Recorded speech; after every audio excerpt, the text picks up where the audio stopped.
Assalamualaikum warahmatullahi wabarakatuh. Halo semua, semoga semuanya dalam keadaan sehat dan bahagia. Di video ini kita akan membahas mengenai sifat fisik dari senyawa alkohol dan eter berupa titik didihnya. Tujuan pembelajaran materi ini adalah dapat menjelaskan pengaruh gaya antar molekul pada senyawa alkohol dan eter terhadap titik didih alkohol dan eter. Sifat fisik senyawa organik merupakan karakteristik senyawa organik yang dapat diamati dan dapat diukur, yaitu titik didih, titik leleh, titik beku, kelarutan, dan densitas. Alkohol dan eter adalah dua senyawa organik yang memiliki rumus molekul yang sama yang terdiri atas atom karbon, oksigen, dan hidrogen. Namun, susunan atom oksigen dalam rantai karbon berbeda sehingga memberikan gugus fungsi yang berbeda. Dengan demikian, hubungan antara kedua senyawa alkohol dan eter dikatakan sebagai isomer gugus fungsi. Perbedaan gugus fungsi dari kedua senyawa tersebut mempengaruhi sifat fisiknya. Harus kalian tahu bahwa alkohol dan eter merupakan senyawa yang dapat ditemukan dalam kehidupan sehari-hari. Senyawa alkohol paling sederhana adalah metanol atau metil alkohol, yang merupakan komponen utama dalam pembuatan spiritus, serta sebagai bahan bakar alternatif untuk mesin kendaraan. Selanjutnya adalah etanol, yang terkandung dalam produk fermentasi karbohidrat seperti tapai dan minuman keras. Isopropil alkohol digunakan sebagai bahan utama obat gosok dan zat pembunuh kuman atau bakteriosida. Senyawa eter yang sering digunakan dalam dunia medis adalah dietil eter. Senyawa dietil eter digunakan sebagai pemati rasa atau anestetik atau biasa yang dikenal sebagai obat bius. Selain itu, fungsi alkohol dan eter dalam dunia industri ataupun laboratorium adalah sebagai pelarut dan reagensia. Nah, itulah beberapa manfaat dari senyawa alkohol maupun eter.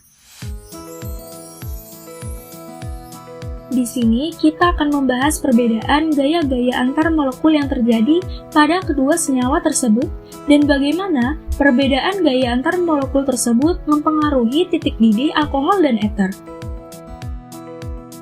Atom oksigen pada senyawa alkohol berikatan dengan atom hidrogen dan atom karbon sehingga membentuk rantai ikatan seperti COH. Inilah yang disebut senyawa yang memiliki gugus fungsi hidroksil atau OH. Rumus umum alkohol adalah ROH, di mana R adalah simbol untuk alkil. Berikut bentuk struktur umum dari alkohol. Sedangkan atom oksigen pada senyawa eter berikatan dengan dua atom karbon, di mana atom karbon tersebut dapat berupa gugus alkil dan atau aril. Dengan demikian, rumus umum eter adalah ROR, AROR, atau AROAR, di mana R adalah simbol dari alkil dan AR adalah simbol dari aril, yaitu gugus dengan bentuk cincin aromatik. Berikut bentuk struktur umum dari eter. Pada berat molekul yang sama, alkohol memiliki titik didih yang lebih tinggi dibandingkan dengan eter. Mengapa demikian?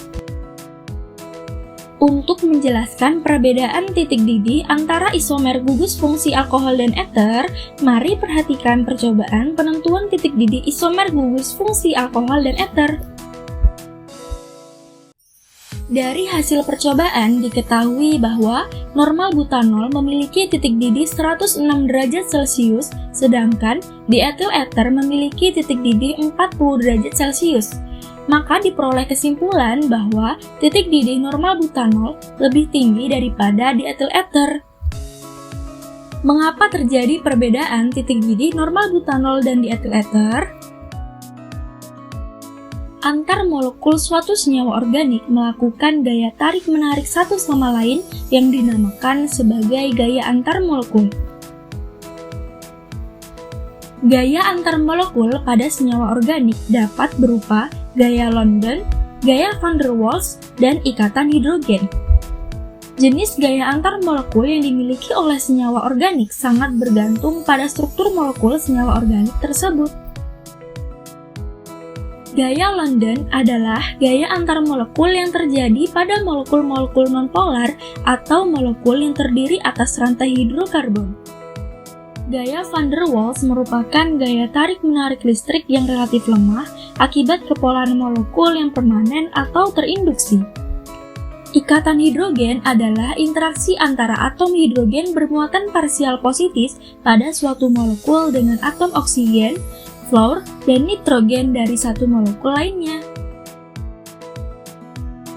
Di antara ketiga gaya antar molekul tersebut, ikatan hidrogen merupakan gaya antar molekul yang paling kuat. Senyawa normal butanol dapat membentuk ikatan hidrogen antar molekul-molekulnya. Hal ini terjadi pada atom hidrogen yang terikat pada atom oksigen dari molekul normal butanol dengan atom oksigen pada molekul normal butanol lainnya. Selain itu, gaya antar molekul lain yang bekerja pada normal butanol adalah gaya interaksi van der Waals atau gaya London terdispersi. Nah, sedangkan dietil ether tidak dapat membentuk ikatan hidrogen antar molekul-molekulnya, karena senyawa ether tidak memiliki atom hidrogen yang terikat pada atom oksigen. Akan tetapi, gaya antar molekul yang terjadi pada dietil ether adalah interaksi van der Waals atau gaya London terdispersi. Gaya antar molekul tersebut dapat diilustrasikan dalam bentuk 3 dimensinya. Dapat kita lihat pada fase cair, gaya tarik-menarik antar molekul senyawa normal butanol melalui interaksi ikatan hidrogen menyebabkan jarak antar molekul-molekulnya berdekatan satu sama lain. Pada fase gas, jarak antar molekul-molekul normal butanol lebih renggang. Dengan demikian, perubahan fase cair normal butanol menjadi fase gas membutuhkan energi yang cukup besar melawan gaya tarik-menarik antar molekul ikatan hidrogen pada normal butanol tersebut. Pada fase cair, senyawa dietil ether gaya antar molekulnya semakin besar sehingga molekul-molekul dietil ether bergerak semakin mendekat, akan tetapi masih terdapat ruang. Sedangkan pada fase gas, gaya antar molekulnya semakin kecil sehingga molekul-molekul dietil ether semakin menjauh atau merenggang. Juga dapat kita lihat tidak ada pembentukan ikatan hidrogen antar molekul dietil ether, tetapi terdapat interaksi van der Waals atau dispersi London yang bekerja pada antar senyawa dietil ether. Sehingga dapat diketahui bahwa dari gaya antar molekul yang berbeda antara senyawa alkohol dan ether menyebabkan perbedaan pada sifat fisisnya, di mana jenis gaya antar molekul yang paling kuat adalah ikatan hidrogen yang menyebabkan molekul saling tarik-menarik sedemikian rupa yang menyebabkan jarak antar molekul alkohol semakin dekat. Sehingga untuk merubah fase cair senyawa alkohol menjadi fase gas, energi yang besar dibutuhkan. Sementara itu, pada senyawa ether yang tidak memiliki ikatan hidrogen, maka perubahan fase cair menjadi fase gas lebih mudah karena energi yang dibutuhkan lebih kecil. Dapat kita lihat pergerakan antar molekul senyawa normal butanol dan dietil ether pada fase cair, di mana gaya antar molekul yang terjadi pada senyawa alkohol lebih besar dibandingkan dengan ether karena adanya jarak antar molekul yang lebih jauh pada senyawa ether. Tidak adanya ikatan hidrogen pada dietil ether menyebabkan titik didihnya lebih rendah dibandingkan normal butanol.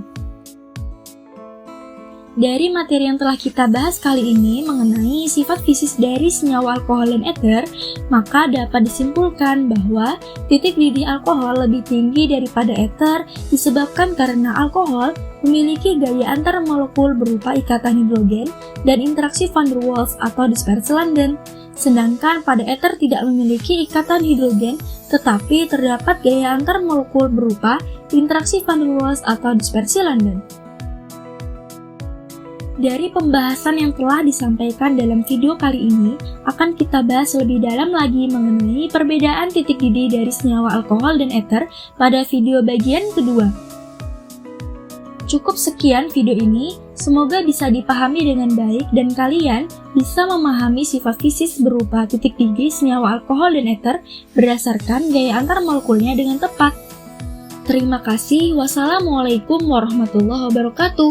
Sampai jumpa.